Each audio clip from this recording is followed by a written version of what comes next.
Skip the scroll and stream at TV36 News Stream. Kasama si Justin. Di sa neto makibalita. Matyala matuto at magdesisyon na tama.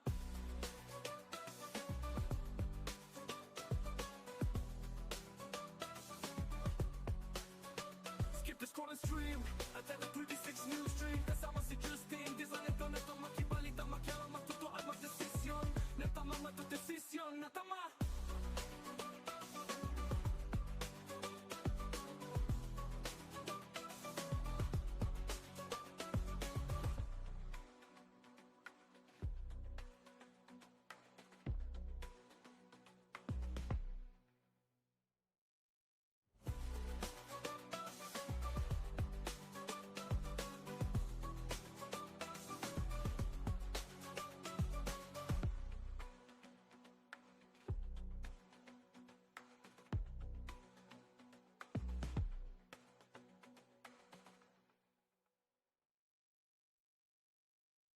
Balitang makatotohanan, balitang mapagkakatiwalaan, balitang may paggagamitan. Skip the scroll and stream at TV36 News Stream. Kasama si Justin. Di sa neto makibalita. Makialam matuto at magdesisyon. Tama magdesisyon ang tama Skip the scroll and stream at TV36 News Stream. Kasama si Justin. Di sa neto makibalita. Makialam matuto at magdesisyon na tama.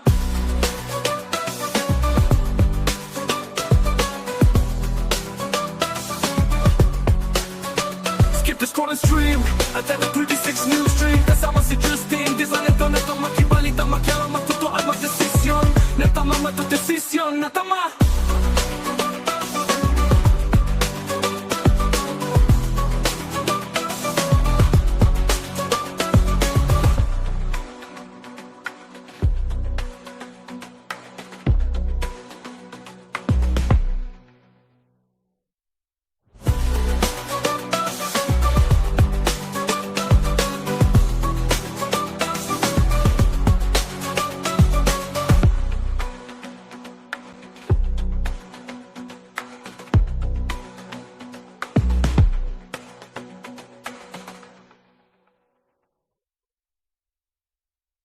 Balitang makatotohanan, balitang mapagkakatiwalaan, balitang may paggagamitan. Skip the scroll and stream at TV36 News Stream. Kasama si Justin. Di sa neto makibalita. Makialam matuto at magdesisyon. Tama magdesisyon ang tama Skip the scroll and stream at TV36 News Stream. Kasama si Justin. Di sa neto makibalita. Makialam matuto at magdesisyon na tama.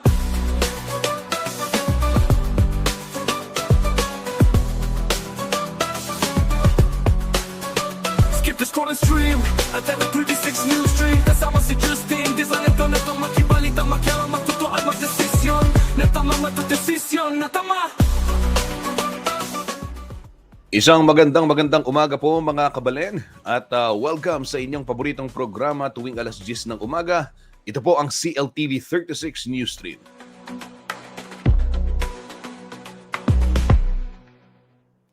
Kabalen, Justin Dizon po, samahan niyo ako sa loob ng isang oras ng paghahatid ng balita at impormasyong makatotohanan, balita at impormasyong mapagkakatiwalaan, at balita at impormasyong may paggagamitan. Yan hong pangako ng CLTV 36 News and Current Affairs sa ating patuloy na dumadaming mga followers dito po sa social media, Facebook.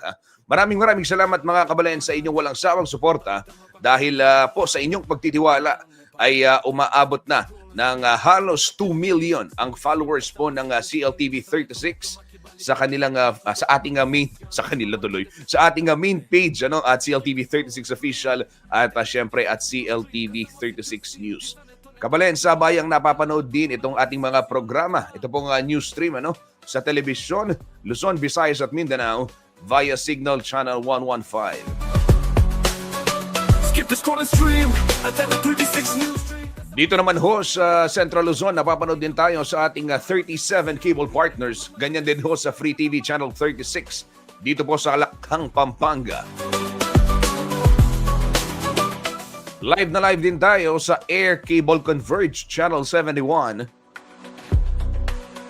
Yan ho mga kabalen, kahit saan, pwede nyong mapanood itong mga programa ng CLTV 36. Aba, syempre meron din kaming TikTok dahil nandyan din ho ang ating mga kababayan.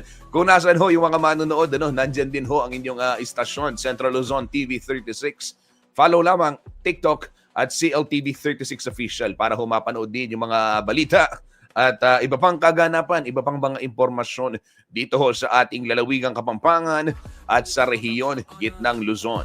Balitang mapagkakatiwalaan, balitang may paggagamitan. Skip the scroll and stream at every 36 news stream kasama si Justin Disa neto makibalita makialam. Bago tayo magpatuloy sa ating balitaan, pagbati muna dito sa mga masugid na taga-subaybay ng CLTV 36 News Stream. Makibalita makialam matutuan magdesisyon. Nakatutok sa ating programa, Joel Stephen Manalo ng Barangay Santo Domingo, Minalin, Pampanga. Yan, maraming salamat. Skip the scroll and stream at every 36 news stream kasama si Justin Disa neto. Nanonood din sa ating programa, Pamilya Quiros ng Arayat, Pampanga at ang Mandap family ng San Simon, Pampanga. Maraming salamat. Shout out sa inyo sa Mandap family. Maraming salamat sa panonood dito sa CLTV 36.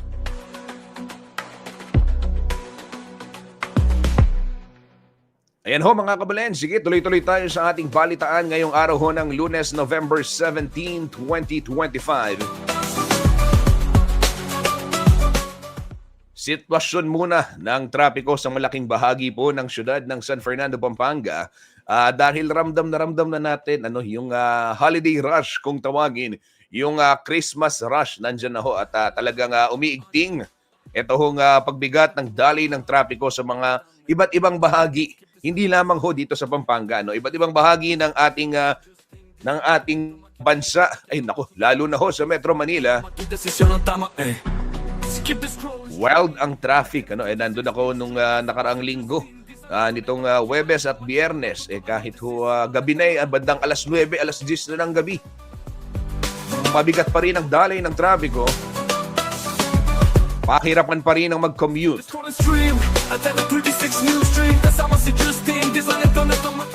Sana wag ho tayong matulad sa Metro Manila at napaka-importante na ito hong ating pagpapaunlad ng gitnang Luzon. Mahalagang maisunod doon sa tinatawag na land use, yung planning, master plan kung tawagin. Yan yung balita ni Kuyang Paulo G. Santos, yung CLUP, Comprehensive Land Use Program. Kasi hindi lang basta-basta nagde-develop, di ba? Dapat naman, wag ho tayong matulad sa Metro Manila na talagang siksikan na lang at nagtayuan na lang yung mga gusali at kung ano-anong infrastruktura. Kaya naman ho yung nagsasuffer din yung mga taong bayan, di ba? Wala hong mga sidewalk, pahirapan yung pag-akyan sa mga overpass. Balitang may paggagamitan. Skip the scroll and stream. At syempre, yung ang mabigat na daloy ng trapiko, isipin mo, papasok ka sa trabaho, alas 7, alas 8 ng umaga yung trabaho mo. Alas 4 pa lamang ng umaga, ay gigising ka na at makikipagsapalaran. Alas 7 pa lang ng umaga, mukha ng alas 4 ng hapon. Yung itsura mo dahil sa pawis,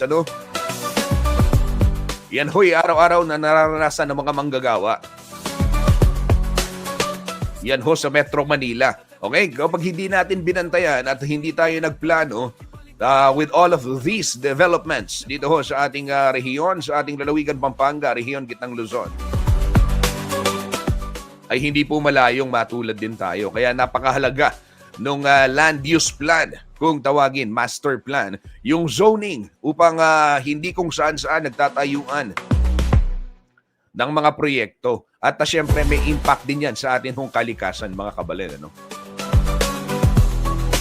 Sige, mamaya isilipin natin yung detalye ng balitang yan ni Kuyang Paulo G. But for the meantime, ito ho, sitwasyon ng trapiko sa mga pangunahing lansangan sa syudad ho ng San Fernando, Pampanga.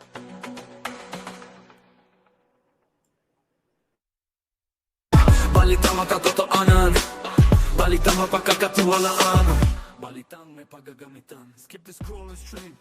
Para ho sa mga babiyahe ngayong araw ng Lunes, ito ho yung e-expect ninyong sitwasyon sa mga pangunahing kalsada dyan ho sa may syudad ng San Fernando, Pampanga, November 17, 10:14 ng umaga. Dito muna tayo sa boxes 1, 2, 3, 4. Yan, yung mga pinaka-itaas, mga kabalen, ha?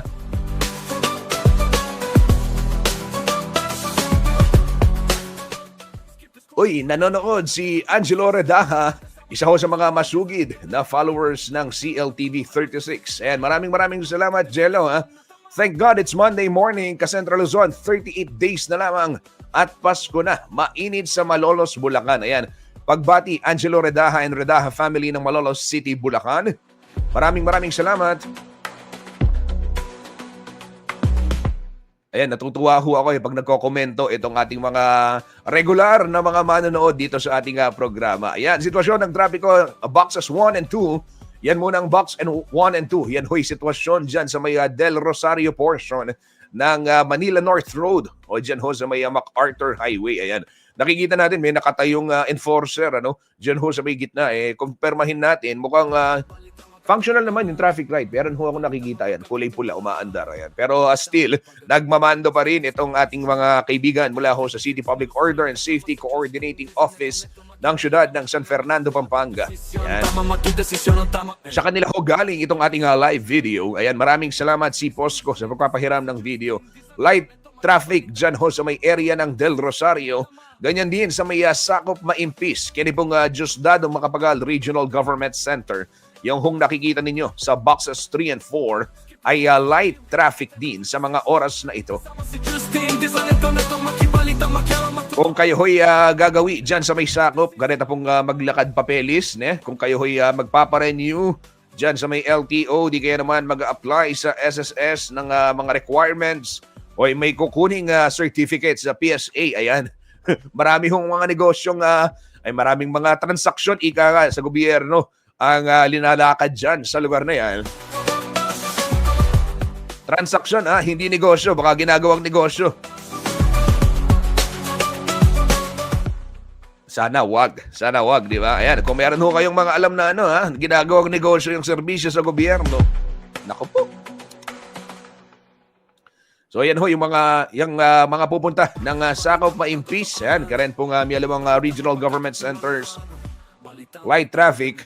May konting pila siyempre dun sa may stoplight kung tawagin, traffic light. Dito naman tayo sa boxes 5, 6, and 7, and 8. Ayan, yan hoy sa may area na ng Dolores. 5 and 6 muna. Sampaloc, Dolores area light traffic. Ganyan din ho sa may area ng St. Jude traffic light. Ay light traffic sa mga oras na ito. Samantala, pagdating ho na dyan sa may JBL Makabakle. Ayan. Iba na yung sitwasyon dyan. Mga kabalan, light to moderate traffic ang nararanasan dyan ho sa may area ng JBL. Jose Bilingad Memorial General Hospital dyan ho sa may San Fernando, Pampanga. Makabakle, Dolores. Light traffic ho mga kabalen. And then samantala dito ho sa may boxes 9, 10, 11, and 12 dun ho sa may gawing iba. Yung 9 and 10 dyan sa may area ng Santo Niño and San Juan going to Palawe. Ayan, light traffic din mga kabalen. Yan namang Jasa, Jose Abad Santos Avenue, nasakop ho ng City of San Fernando, Pampanga. Maluwag din ang sitwasyon sa mga oras na ito. Balitang makatotoanan, balitang mapagkakatiwalaan, balitang may pagagamitan. Skip the scroll and stream at every 36 news stream. Kasama si Justin Dizan, neto makibalita, makialam, matuto at magdesisyon. Inyong nakita ang sitwasyon ng mga pangunahing kalsada sa syudad ng San Fernando, Pampanga. At bago natin tunguhin yung North Luzon Expressway ngayong araw ng Lunes, pagbati muna Kuyang Paquito Beltran. Ayan, maraming salamat. Good morning, Kuyang Paquito. Ayan, thank you sa panonood ng CLTV 36 News Stream. Ayan, nakatutok. Paquito Beltran, good morning po. Nanonood sa ating programa.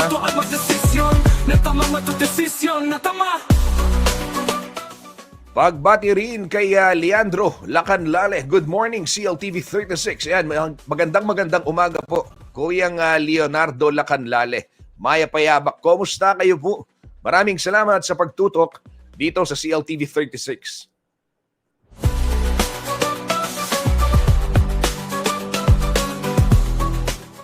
Ayan, mula ho sa may syudad ng San Fernando, silipin naman natin na sitwasyon ng mga kakalsadahan o yung iba't ibang portion ng North Luzon Expressway ngayon pong araw ng Lunes. Maraming babiyahe, marami nang bumiyahe at marami pa ang babiyahe ngayong araw ho ng Lunes. Ito ho, real time muna mula ho sa NLEX Corporation, traffic situation sa North Luzon Expressway ngayong 10:19 ng umaga, November 17, 2025. Tama magdesisyon ang tama Skip the scroll and stream at every 36 news stream kasama si Justin. Dito muna ho tayo sa itaas, yun hong leftmost upper box. Ayan ho, Balintawak Toll Plaza. Going to North Luzon, North and Central Luzon. Ayan, wala hong pila kung kayo ho'y pauwi dito sa ating rehiyon, gitnang Luzon. Ay maluwag ang sitwasyon dyan sa may area ng Balintawak. Same scenario din para ho dun sa kabilang lane. Yung approaching Metro Manila dyan ho sa may southbound portion ng Balintawak Toll Plaza, light traffic sa mga oras na ito. At dyan naman sa may NLEX Arbor Link, magkabilang linya, light traffic din. Batay na rin sa ating monitoring mula po sa NLEX Corporation. Samantala, Mindanao Toll Plaza, nako, ito.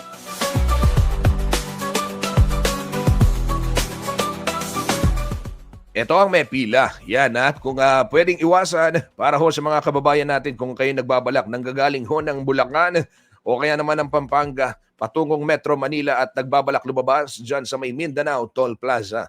Paghandaan yung bahagyang pagbabagal ng mga sasakyan dahil nagpapatuloy yung construction works sa nasabing area. Samantala sa may Kawayan southbound, light traffic. Ganyan din yung northbound portion sa area ho ng may Kawayan, light traffic. Bocaue Toll Plaza, magkabilang linya, light traffic sa mga oras na ito. Ganyan din ang senaryo sa may portion ng siyudad ng San Fernando, Pampanga na sakop po ng North Luzon Expressway. Light traffic as of 10:21, araw ho ng Lunes, November 17, 2025.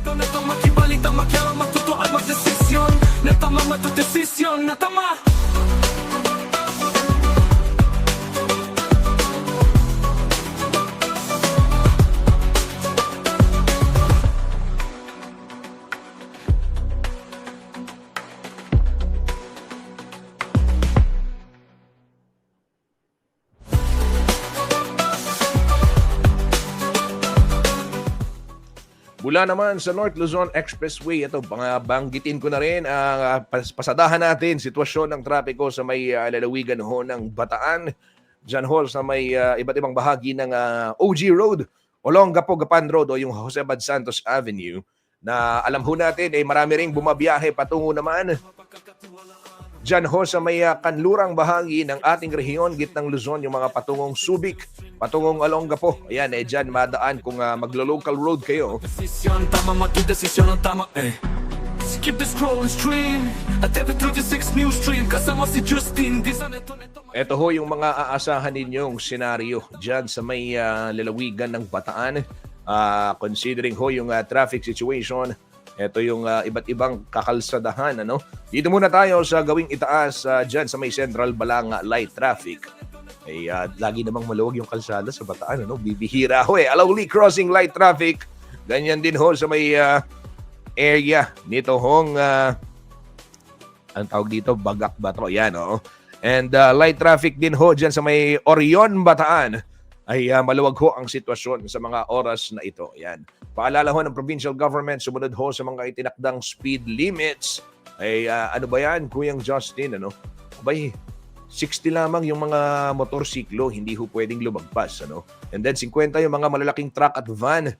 And yung mga pribadong sasakyan, 80, habang yung mga PUV hanggang 70 lamang ang maximum na takbo.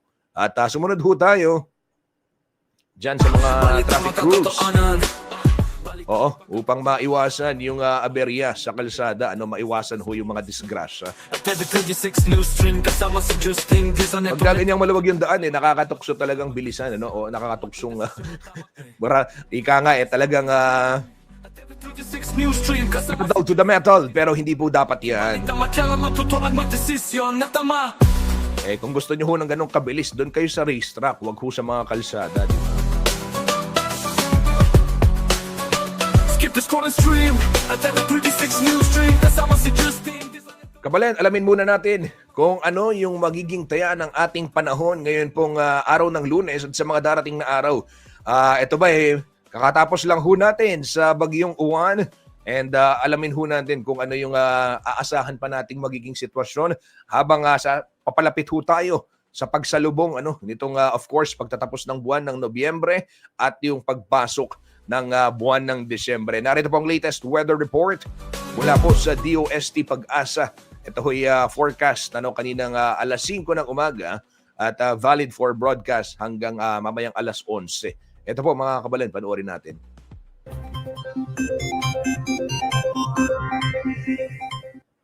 Magandang umaga mula sa Pag-asa Weather Forecasting Center. Ito ng ating update sa magiging tayo ng panahon sa susunod na 24 oras.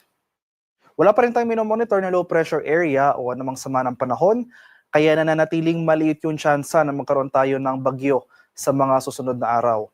At sa kasalukuyan, tatlong weather system ang umiiral sa ating bansa. Una, itong Intertropical Convergence Zone o yung salubungan ng hangin mula sa Northern at Southern Hemisphere umiiral sa may Mindanao at Palawan. Ito namang Northeast Monsoon o yung malamig na hanging amihan ay nakakaapekto dito sa areas ng Northern Luzon. At for Metro Manila at nalalabing bahagi na ating bansa, itong easterlies o yung mainit na hangin galing sa Karakatang Pasipiko, yung weather system na umiiral sa ating areas. At makikita natin ngayong madaling araw pa lamang, may mga naobserbahan na tayong mga makakapal na kaulapan dito sa southern portions ng Pilipinas. At para sa magiging lagay ng ating panahon ngayong araw, so for Luzon, dahil sa epekto ng shear line o yung convergence ng mainit at malamig na hangin, makakaranas tayo ng mataas na tsansa ng mga kaulapan at mga kalat-kalat na pag-ulan, pagkulog at pagkidlat sa may Cagayan at Isabela. Samantala, ito namang areas ng Aurora, Quezon, Bicol Region, dahil naman sa easterlies, makakaranas rin tayo ng mga sustained na mga kaulapan at pag-ulan. Kaya eastern section ng Luzon, maghanda tayo at maging alerto sa mga possible flooding at landslides kung lalo na kung malalakas at tuloy-tuloy yung pag-ulan ating mararanasan. For Metro Manila and the rest of Luzon, generally fair weather ang ating inaasahan ngayong araw. Partly cloudy to cloudy skies, pero nandiyan pa rin yung mga tsansa ng mga usual afternoon to evening na mga rain showers or thunderstorms.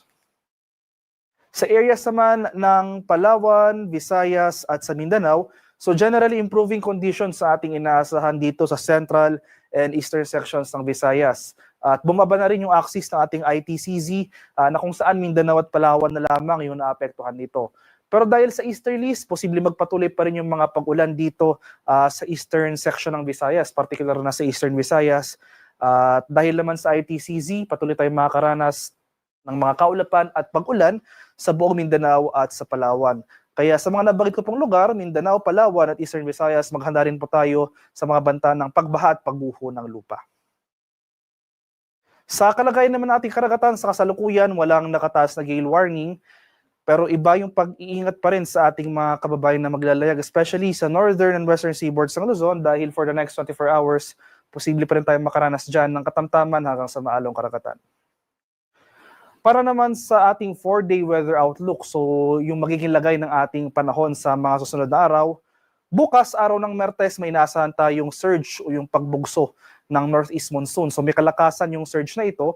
So possible mamayang hapon or bukas sa madaling araw mag-issue po tayo ng gale warning dito sa northern and western seaboards ng Luzon in anticipation sa mga matataas na alon na dulot ng pagbugso ng ating hanging amihan. And for Tuesday to Wednesday, dahil nga sa epekto ng ITCZ, so yung ITCZ further pang mag-shift southward yung axis nito, so itong southern section na lamang ng Mindanao at Palawan, possibly yung areas na maapektuhan ng ITCZ starting tomorrow. So mababawasan na rin yung mga pag-ulan sa malaking bahagi ng Mindanao, pero magpapatuloy pa rin yung mga kaulapan at pag-ulan, particular na dito sa area ng Davao Region, Socsargen, Barm, at Zamboanga Peninsula. Dahil naman sa epekto ng shear line, asan pa rin natin yung mga pag-ulan. So muli itong shear line yung convergence o yung boundary ng mainit at malamig na hangin, kaya posible pa rin magpatuloy yung mga pag-ulan dito sa may Cagayan at Isabela. Dahil naman sa easterlies, mababawasan na rin yung mga pag-ulan dito sa Eastern Visayas, Bicol Region, Aurora at sa Quezon. So kaakibat nga ng pagbugso ng ating northeast monsoon, asahan na rin natin yung pagbaba ng ating minimum temperature, especially sa madaling araw. Pagsapit naman ng Thursday to Friday, ay mas tuluyan pang lalakas yung ating northeast monsoon. So possible, malaking bahagi na ng Luzon, yung, or more in particular, itong main ng Luzon, malaking bahagi na yung makakaranas ng epekto ng northeast monsoon. So kaakibat nito yung pagbaba ng ating thunderstorm activity, especially sa hapon o sa gabi for the western section ng Luzon area. Ngayon pa man, magpapatuloy yung mga kaulapan at mga pag-ulan na dulot ng amihan sa malaking bahagi ng hilangang Luzon. Yung axis rin o yung salubungan ng mainit at malamig na hangin, yung shear line natin, bababa rin yung axis nito, na kung saan posible itong magdulot ng mga pag-ulan sa may Aurora, Quezon at sa Bicol region. So sa mga di ko po nabanggit na lugar, for Metro Manila and the rest of the country, particular na sa Visayas and Mindanao towards the end of the week, inasahan natin na mababawasan yung mga pag-ulan sa Visayas at Mindanao, pero nandiyan pa rin yung mga tsansa ng mga usual afternoon to evening na mga rain showers or thunderstorms, kaya ugaliin pa rin na magdala ng pananggalang sa ulan. So sa kasalukuyan, wala rin tayo minomonitor na low pressure area at nananatiling maliit yung tsansa na magkaroon tayo ng bagyo within the next 3 to 5 days. Haring araw sa Kamunilaan ay sisikat mamayang 5:58 ng umaga. Lulubog naman mamaya sa ganap na 5:24 ng hapon. Para sa karagdagang impormasyon tungkol sa ulat panahon, lalong-lalo na sa ating mga localized advisories, mga heavy rainfall warning, rainfall advisories, or maski yung ating mga thunderstorm advisories na ini-issue ng ating mga Pag-asa Regional Services Divisions sa ating mga lokalidad, ay follow kami sa aming social media accounts at DOST_Pag-asa. Mag-subscribe rin kayo sa aming YouTube channel sa DOST Pag-asa Weather Report at palaging bisitahin ang aming official websites sa pag-asa.dost.gov.ph at panahon.gov.ph. At yan lamang po ang latest mula dito sa Pag-asa Weather Forecasting Center. Magandang umaga sa ating lahat. Ako po si Dan Villamilo Gulat.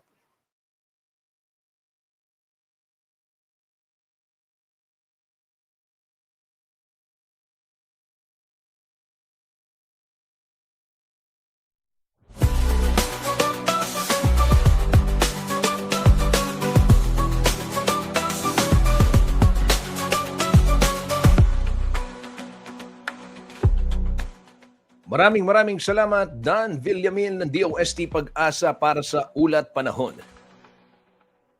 Yan, magandang balita yung ating narinig. Wala naman ho tayong ina-anticipate na bagyo this week. Kaya naman, good news. Makakabawi ho yung ating mga kababayan. Lalo na matapos manalasa ito hong bagyong si Juan dito ho sa Central Luzon at iba pang bahagi ng ating kapuluan, ibang bahagi ng ating bansa, mga kabalen. Alam ho natin, ay umabot kung magkano eto mamaya babanggitin ko, hinahanap ko yung datos yung latest, yung updated data mula po sa OCD kung magkano yung kabalen, etong latest na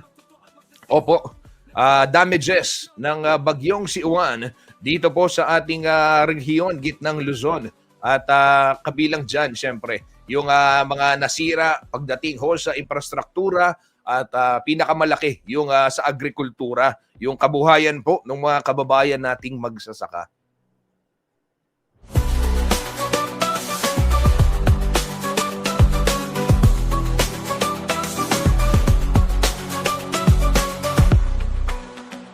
Alam niyo ho, ganyan naman talaga pagka mga kalamidad, pagka trahedya.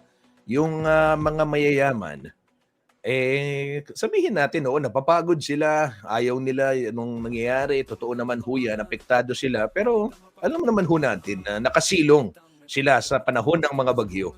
Yung kanilang kabuhayan, may kakayahan silang i-secure yung kanilang kabuhayan. Di ba? Pero ho, yung mga maralitang magsasaka,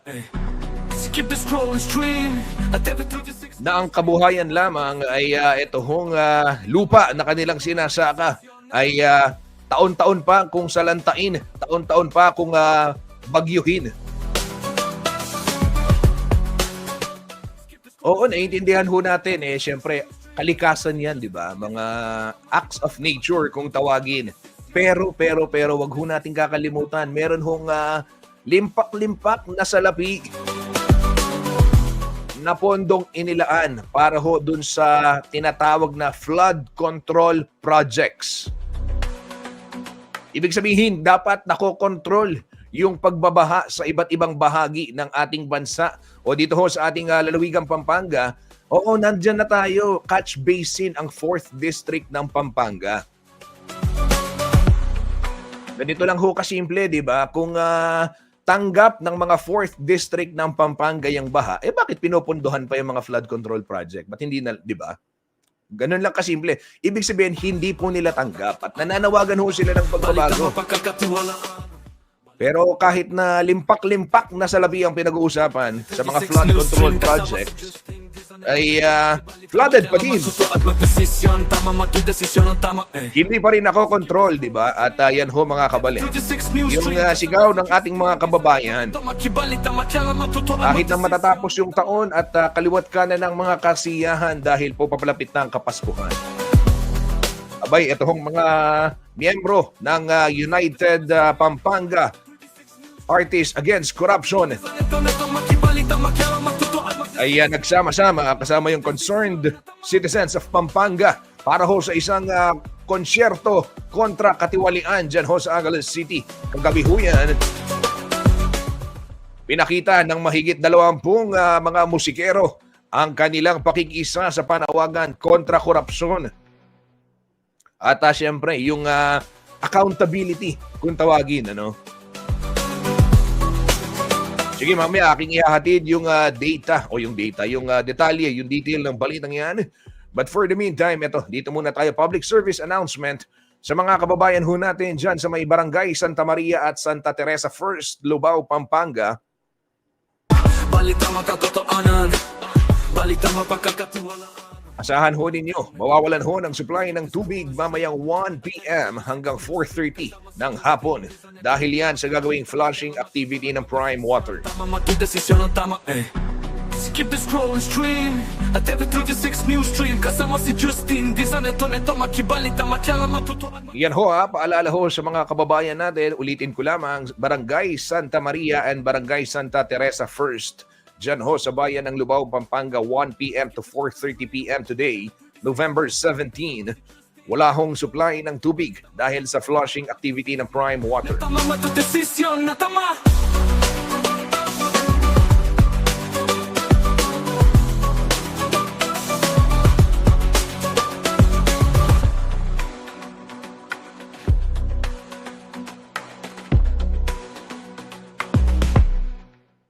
Kabalen, isang mabilis na patalastas lamang at sa aking pagbabalik, ihahatid ko po sa inyo yung mga headlines na dapat ninyong malaman ngayong araw ho ng Lunes, November 17, 2025.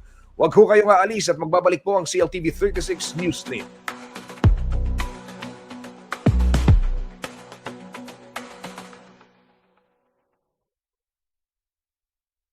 Balita makatotohanan, balita mapagkakatiwalaan. Balitang may paggagamitan. Skip the scroll and stream at every 36 news stream kasama si Justin di sa neto makibalita makyala matuto at magdesisyon. Tama magdesisyon ng tama Skip the scroll and stream at every 36 news stream kasama si Justin di sa neto makibalita makyala matuto at magdesisyon na tama.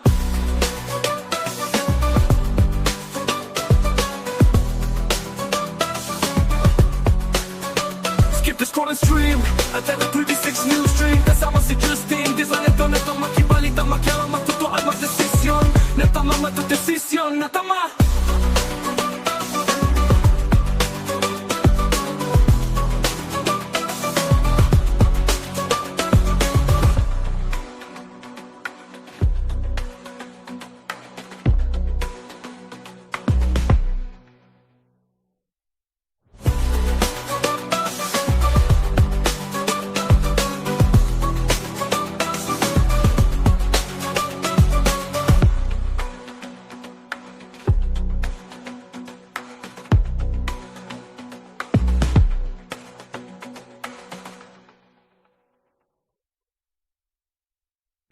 Balita makatotohanan, balita mapagkakatiwalaan.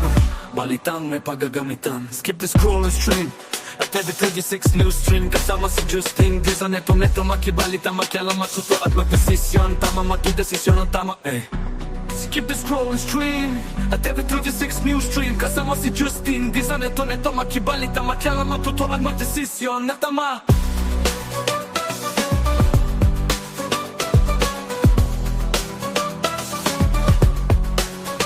Skip the scrolling stream At TV36 News Stream Kasama si Justin Di sa neto makibalita Makiala matuto at magdesisyon na tama matudesisyon na tama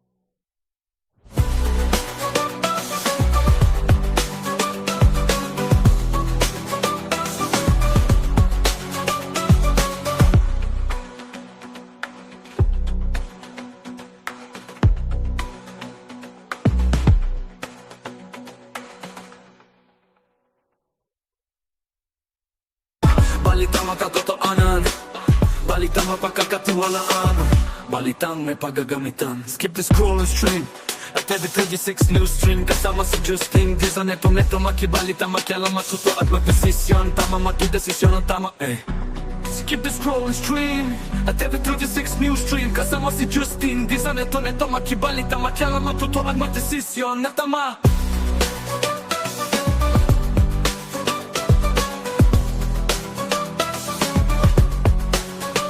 Skip the scrolling stream At TV36 News Stream Kasama si Justin Di sa neto makibalita Makialam matuto at magdesisyon na tama matudesisyon na tama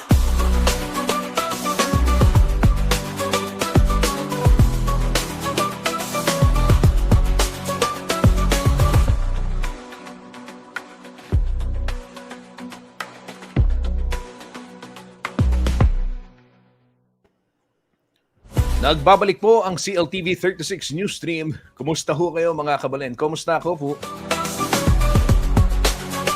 Maraming salamat sa ating mga viewers na nagla-like and share dito sa ating streaming. At yung mga hindi pa nag-like and share, ayan. Like and share nyo na yan para mas maraming maabot. Balitang makatotoanan Balitang mapagkakatiwalaan At hindi rin naman magtatampo si Kuyang Justin kung bibigyan nyo siya ng star, di ba? Para ho sa ating streaming. Ayan. Maraming salamat sa mga star senders dito sa ating streaming. At of course, dito sa ating mga iba't ibang programa dito sa CLTV 36. Ayan. Salamat ho sa inyong pagbibigay ng suporta. Pero kung walang stars, okay lang. Like and share. Masayang-masaya na ho kami dito. Ayan. Sige ho, balita tayo ngayong araw ho ng Lunes, November 17, 2025. Ito ho mga kabalen, isang illegal na crypto hub ang sinalakay ng mga otoridad dyan ho sa lungsod ng Angeles. Ano ba yung crypto hub? Ayan, para malaman ng ating mga kababayan. Yan ho yung cryptocurrency kung tawagin, mga online assets. Parang pera, online money kung tawagin. Parang NFT, di ba? Alam natin yan. Teki tayo. Sige, ano ba yung detalye ng illegal na crypto hub na yan, Kuyang Justin? At ito hong crypto trafficking hub dyan ho sa may Angeles City ay napag-alamang nagpapanggap na isang BPO o Business Process Outsourcing Company. Kaya naman ho sinalakay ng mga tauhan ng Criminal Investigation and Detection Group o ng CIDG, kasama yung Police Regional Office 3. At ito ho yung Wonso BPO Services dyan ho sa may Barangay Santa Teresita. At inisyuhan ho ng warrant na mula ho sa Regional Trial Court Branch 58. Batay ho sa mga ulat, itong violation di umano ng nasabing BPO services dyan ho sa may Barangay Santa Te, Angeles City ay paglabag sa Republic Act 9208 o yung Expanded Anti-Trafficking in Persons Act in relation with RA 10175 o yung Cybercrime Prevention Act of 2002.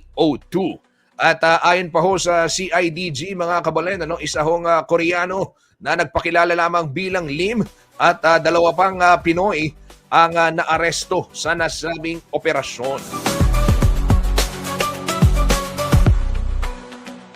Ito ho mga kabalen ay hindi na unang beses gaya ng nabanggit natin last week, I remember. Ito ho yung pagpapatibay dahil alam naman ho natin isinabatas na ng Pangulong Bongbong Marcos ito hong anti-pogo, di ba? Tama pagkakatiwalaan, balitang Pero marami hong mga iba't ibang mga scheme o mga modus ang nagtatago sa BPO. Sinasabi ang mga business process outsourcing kami. We provide services, other processes to businesses abroad. Pero ito nga matuto at magdesisyon na tama. mga illegal na identity pala. Ayan. Good job ho sa ating mga otoridad para ho sa pagkaka-aresto nito hong mga sangkot dyan sa operasyon ng illegal na crypto hub sa Angeles City. Alam naman ho natin, talagang yung mga ganyang negosyo, bukod sa hindi na nagbabayad ng buwis, nagdudulot pa ng kaguluhan sa mga komunidad. At yung crypto, minsan, kung hindi talaga legal yan, nagagamit ho sa panloloko, sa pang-scam at panlilimas ng mga pinaghirapang pera ng ating mga kababayan.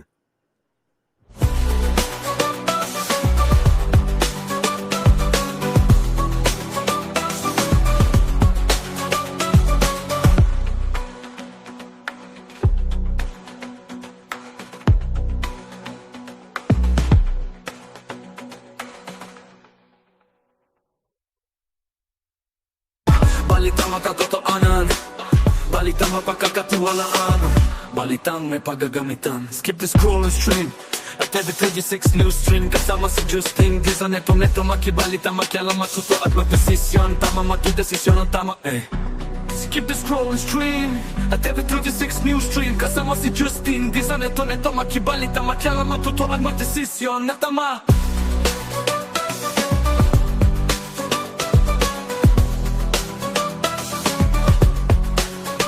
Skip the scroll and stream at every 36 news stream. Kasama si Justin Gisa neto makibalita, makialam, matuto at magdesisyon na tama, magdesisyon na tama.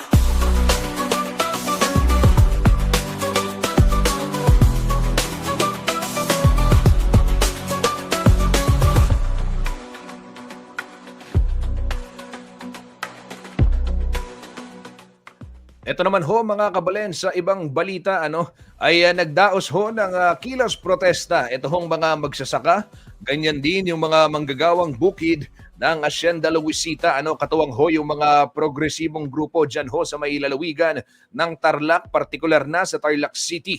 Dito pong November 16 ng gabi o kagabi yan, Sunday, bahagi po yan ng kanilang paggunita sa 21st anniversary ng Hacienda Luisita Massacre.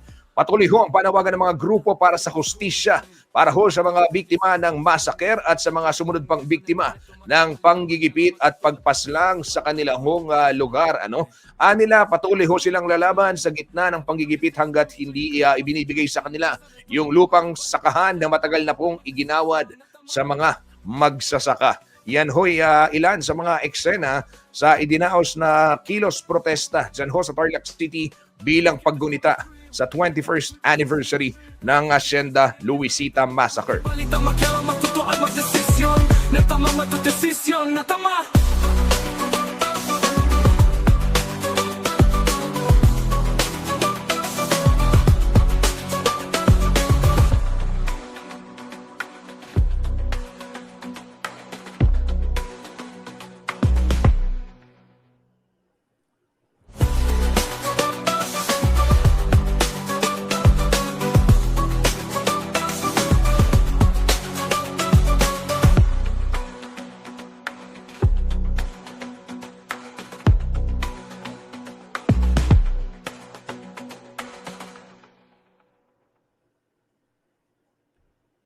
Balitang makatotoanan, balitang mapagkakatiwalaan, balitang may paggagamitan. Skip the scroll and stream at every 36 news stream. Kasama si Justin Gisa neto makibalita, makialam, matuto at magdesisyon. Tama, magdesisyon ang tama Skip the scroll and stream at every 36 news stream. Kasama si Justin Gisa neto makibalita. Sa iba naman hong balita, mahigit 20 mga alagad ng sining sa Angeles City o dito ho sa Pampanga ang nagsama-sama sa Angeles City para ho sa isang konsyerto ng bayan laban sa katiwalian.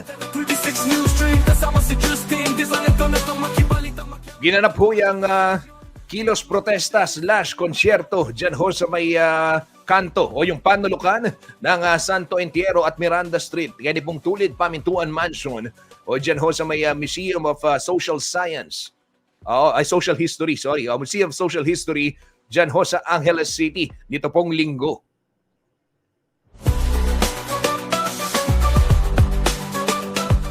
Kabilang ho sa mga nag-organisa ng nasabing konsyerto ang Concerned Citizens of Pampanga at ito pong United Pampanga Artists Against Corruption o UPAAC. At panawagan nila siyempre yung pananagutan dito ho sa mga issue ng katiwalian, korupsyon, yung nawawalang pondo ng bayan at papanagutin ito hong mga leader, mga pinuno ng bansa na siya hong accountable dapat dito ho sa ating nangyayari o sa nangyayari sa ating bayan, di ba? At TV36 News Stream kasama si Justin. Di sa neto makibalita makyala matutuan matesisyon na tama. Pumirma din ho ng isang manifesto o yung manifesto ng pagkakaisa ito hong mga dumalo sa nasabing konsyerto na kinabibilangan ho ng mga pribadong tao at ilang lokal na opisyal sa lungsod ng Angeles. Neto makibalita makyala matutuan matesisyon na tama matutesisyon na tama. Gamit ho ang sining at musika ay ipiniramdam ng ating mga kababayan at ng mga alagad ng sining ito hong kanilang galit sa umiiral na korupsyon at nanawagan ng pagbabago sa ating lipunan.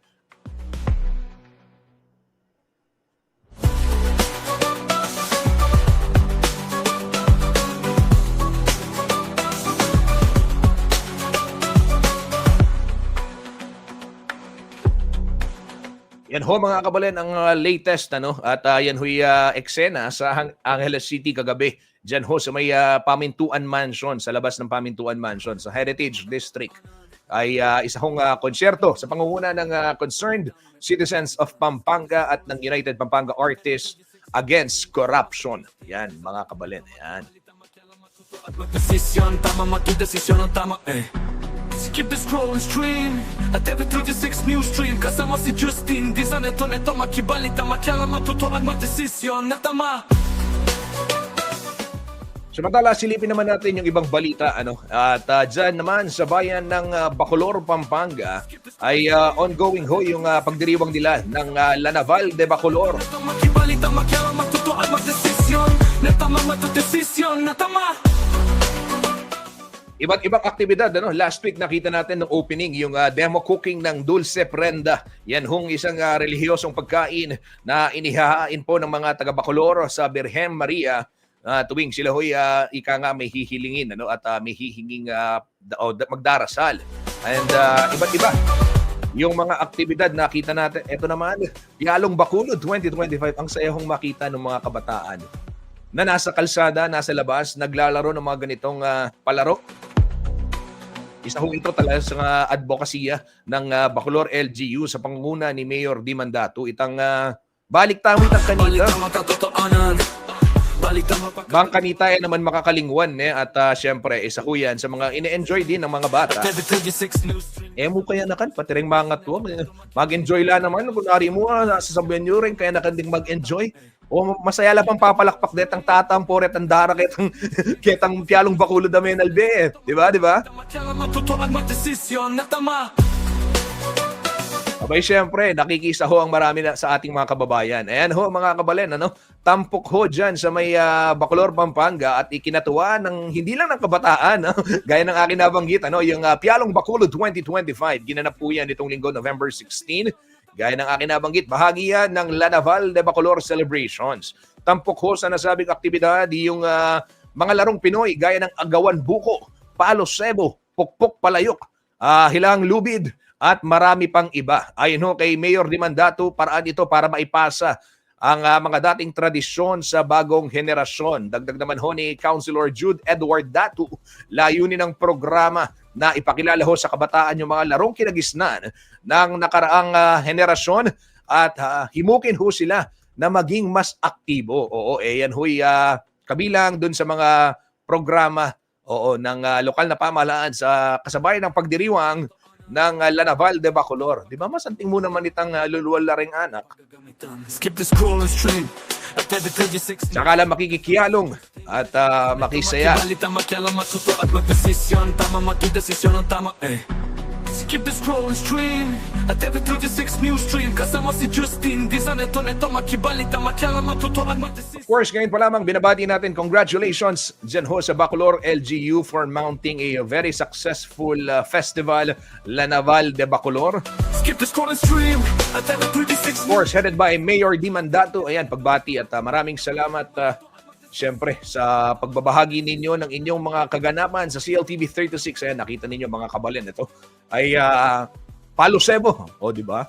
Kailan ba kayo huling nakakita ng ganitong laro sa inyong lugar? Ito ho yung mga masarap ding puntahan, masarap balikan. Lalong-lalo na yung mga batang 90s katulad ko. Di ba? Kanita talagang makikipateka pa. Baka kanita, manyambot ka kayong sack race.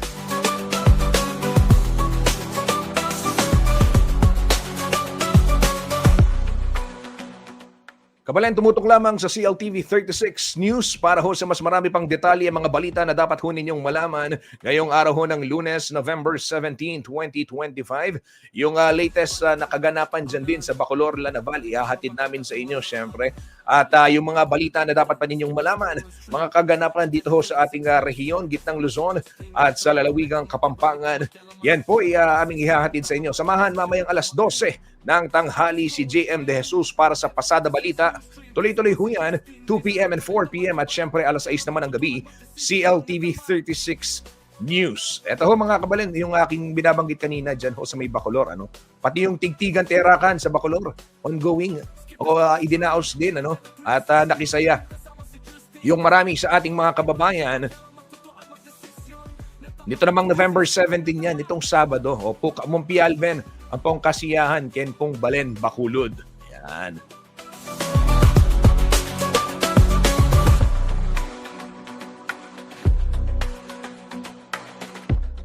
Magpapaalam na si Kuyang Justin, 10:56 na ng umaga. Muli, maraming salamat sa inyong pagtutok dito sa ating programa para ho sa mga balitang makatotohanan, balitang mapagkakatiwalaan at balitang may paggagamitan.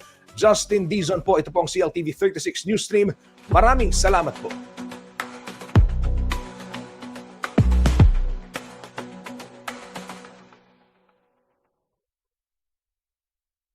Balitang makatotohanan, balitang mapagkakatiwalaan, balitang may paggagamitan. Skip the scroll and stream at every 36 news stream. Kasama si